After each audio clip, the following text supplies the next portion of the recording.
Hey guys, and welcome back to our channel One Two Step. In this tutorial, we're gonna look at how to append nicknames to your friend's name in Steam. Now let us begin. Initially, what you guys have to do is simply focus on the top left. You will see a button like this called as Steam. Click on it right now.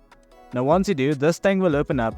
From here, all you guys have to do is go to settings. And guys, this is it. This is the thing we are looking for. Initially, you will be in the account settings. But right now, you need to shift right below it, that is friends and chat. Click on it right now.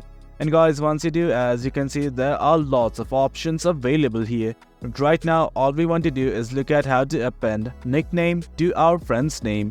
At the very top, you will see a button like this that says append nicknames. Simply toggle on this button right here. And guys, that is it.